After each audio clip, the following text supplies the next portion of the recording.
Lake operand के बारे में स्पष्ट जानकारी आनुवंशिक इन दो वैज्ञानिकों ने जैव रासायनिक और ये अपने जैक्स मुलर के आपसी प्रयास से हो पाई।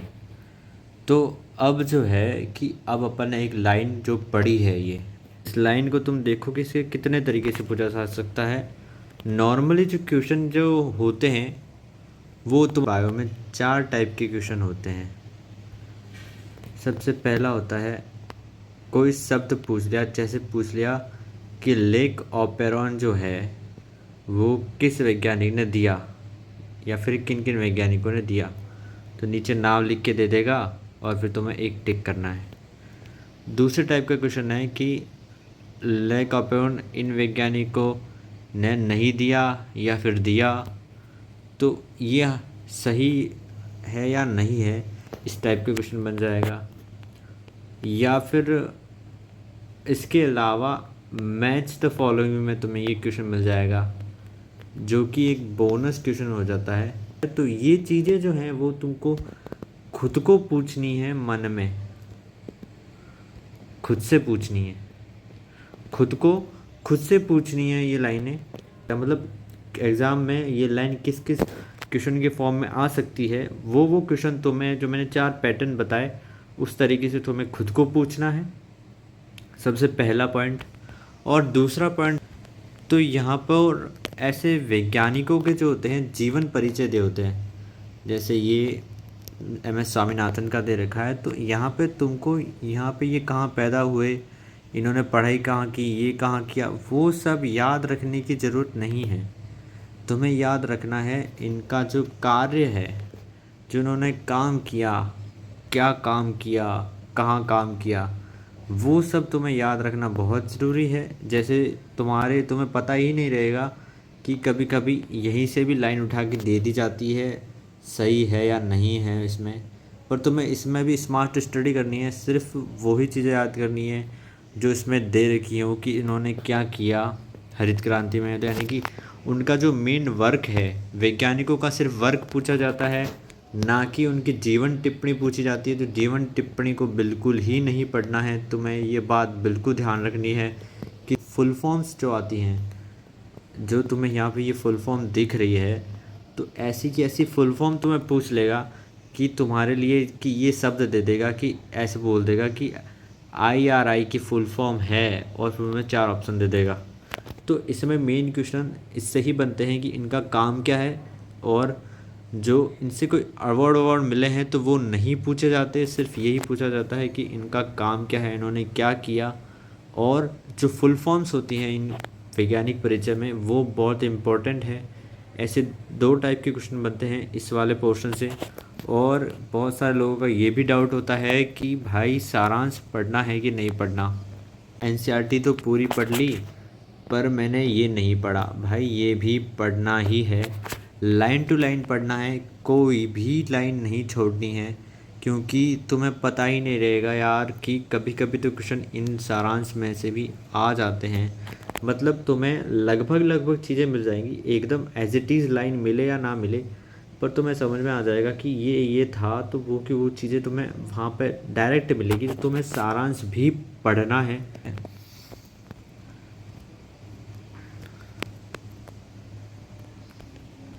बायोलॉजी में जो ये डायग्राम दे रखे होते हैं, मतलब कि कुल मिला के जो डायग्राम है उसके बारे में तुम्हें पूरा पता होना चाहिए। और एग्ज़ाम में ऐसे क्वेश्चन आ रखे हैं और आ भी सकते हैं। डायग्राम की डिटेल्स बड़ी बड़ी भारी भारी लाइनें लिख करके, भारी का मतलब होता है लंबी लंबी लाइनें लिख करके, या फिर डायरेक्ट डायग्राम देख के ऐसे पूछ लेगा कि ये डायग्राम इससे संबंधित है।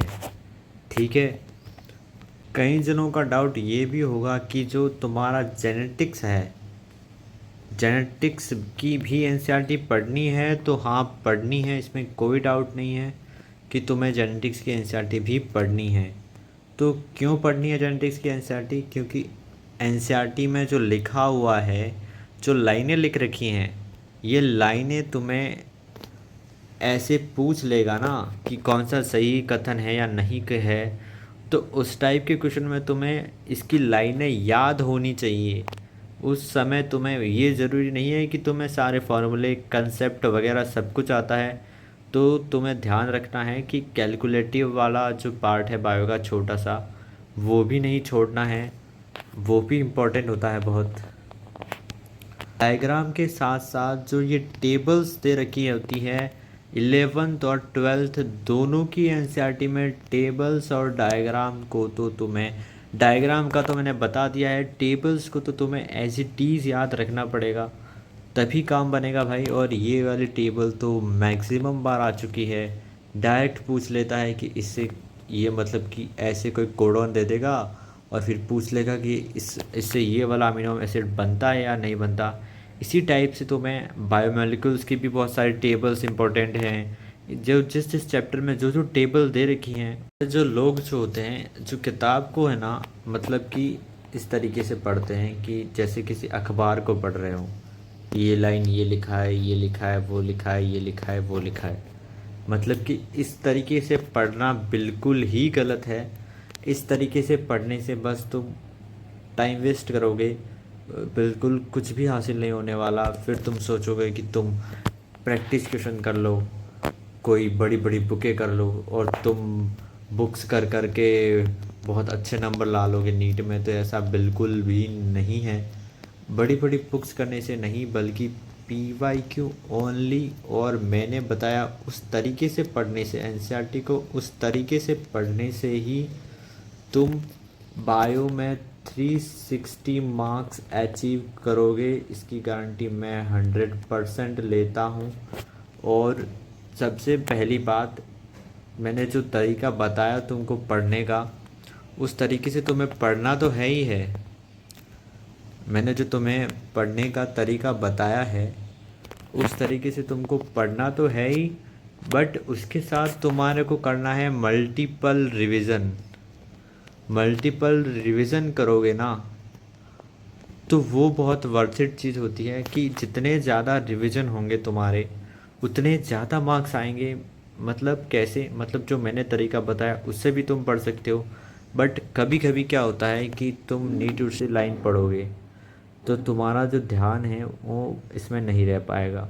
तो ऐसे केस में तुम्हें क्या करना है कि जो तब तुम लाइन पढ़ो तो उस लाइन को पढ़ने के बाद तुम्हें एक साथ में रखना है अपना एक पेन, और उस पेन से जो है एक कॉपी के पेपर पे एक डॉट करते जाना है कि ये लाइन ये थी। अपने मन में पूरी लाइन को वापस दोहराओ और उस डॉट से डिनोट करो कि मतलब कि तुमने पूरी लाइन पढ़ ली और वापस मन में भी उसको रिपीट कर दिया। तो इस तरीके से जो है तुम दूसरा तरीका भी अपना सकते हो पढ़ने का, जिससे तुम्हें याद रहेगा लंबे टाइम तक चीज़ें।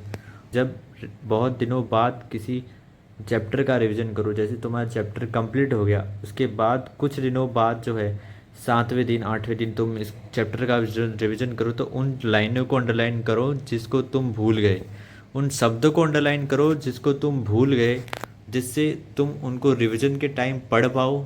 यही बेस्ट ऑप्शन है रिवीजन की चीज़ों को ढूंढने का। और तीसरी चीज़ जो है,